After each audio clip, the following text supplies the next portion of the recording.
Hey, what's going on? It's Sunshine. And E. All right.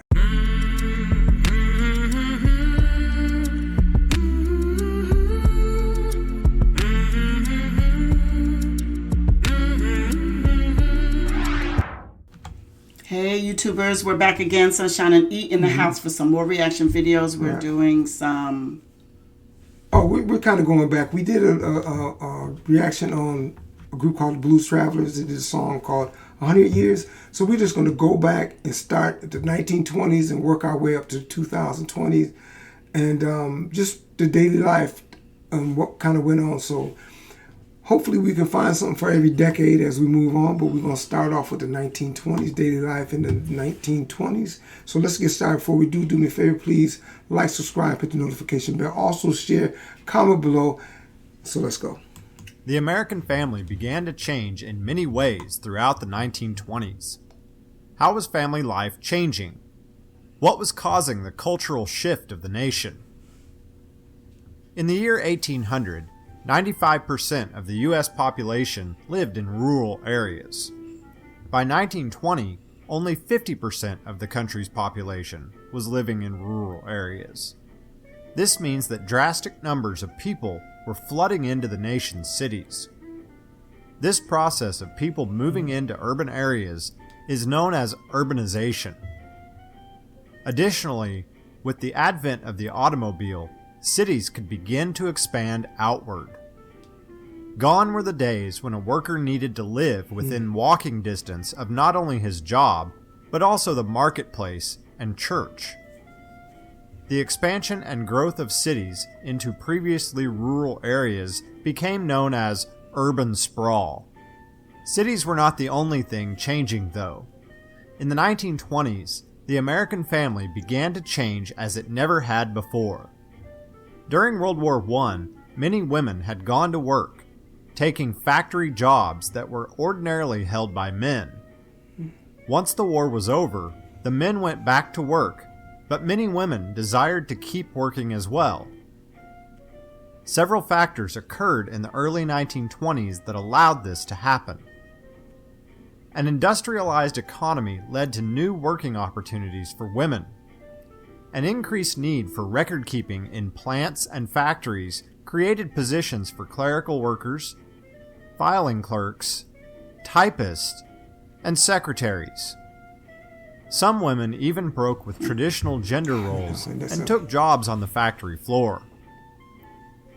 A plethora of time and labor-saving devices, such as washing machines, electric irons, vacuum cleaners, and refrigerators gave housewives enough additional free time that having a job became a real possibility.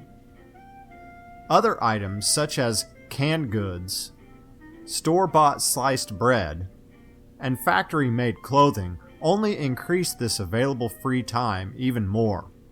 Not a lot of money. These were just some of the changes that helped over 10 million women become part of the workforce by 1930. Women holding jobs was just the beginning of changes taking place in the American home. Birth rates were dropping as well. This meant that American families were getting smaller.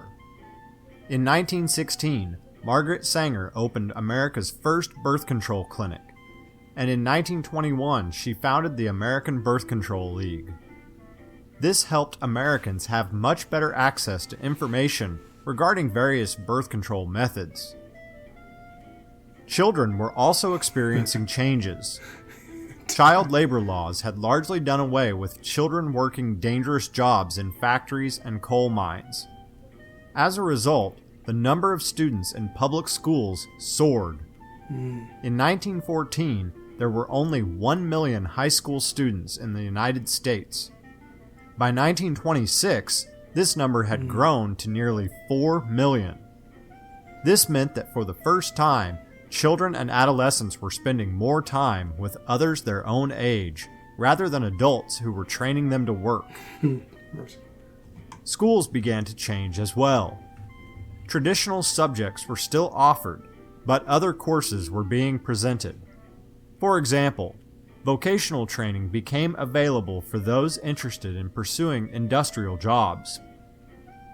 The increased enrollment, as well as the new courses, offered even more available jobs for women, since teaching was largely seen as a female profession at the time. Life for older teenagers changed too. The increased use of automobiles allowed for greater mobility. Teenagers began spending more time with friends and less time with families. Young men and women could also enjoy a date in an automobile. College increasingly became an option for young women. This gave them an opportunity to not only have a job, but to strive towards a career. Most women focused on traditionally female professions such as nursing or teaching. However, others sought to become doctors and lawyers, helping to change the way Americans thought of women.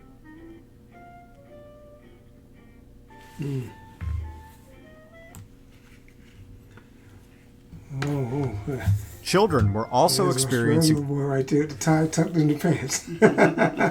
Yeah, but it is interesting when you look back at some of the... what was most interesting to me is how when they showed the scene of a city and there are cars out there, you look how these older cars and but the buildings like they could be buildings today almost. It just seems so weird that, you know, most things are different until you came to the buildings. And that shows you how long buildings have been around. And like I think that's it right there. Well, even that, you know, it kind of gives you you see the cars are older and you see people dressed up, you know, in suits and pants. And my thing is, did you really have people on the streets like that? And I think they probably did that for the photo. I'm thinking that they said, hey, we're going to do this photo, and a bunch of people came out. Maybe it was a certain event, and they said, we're going to take a picture. But what is amazing to me is how all the people there are dressed up, you know, outside. But that was the regular thing. You see everybody wearing a hat. You know what I'm saying? You know, everybody wearing a hat. Well, now you may see a lot of people wearing hats, but usually this variety of, baseball caps or whatever. But that's always interests me because I think probably when it hit the 70s to the 80s is where it really changed for people always have dressing up to go out, whether they were going to the store or whatever, into people starting to get into jeans and sweats and T-shirts. Pajamas. In pajamas, but, But as we go through these, I'm really interested to see where the bump is. I think the bump is going to be probably around the 1980s to the 90s. That's when I think it really life starts really taking a big bump. Like we're going to do the 30s next. But I don't think it's going to be a huge bump to the 30s.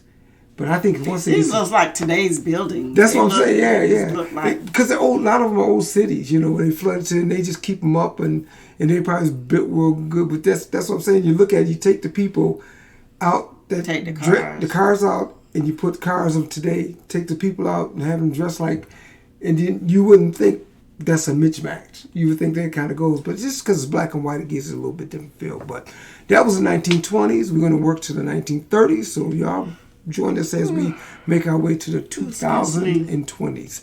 Okay, y'all, we're going to go, but do me a favor, please like, subscribe, hit the notification bell, also share, comment below, and I do believe that's it. That's it. Thanks for listening to Sunshine Sunshine and E.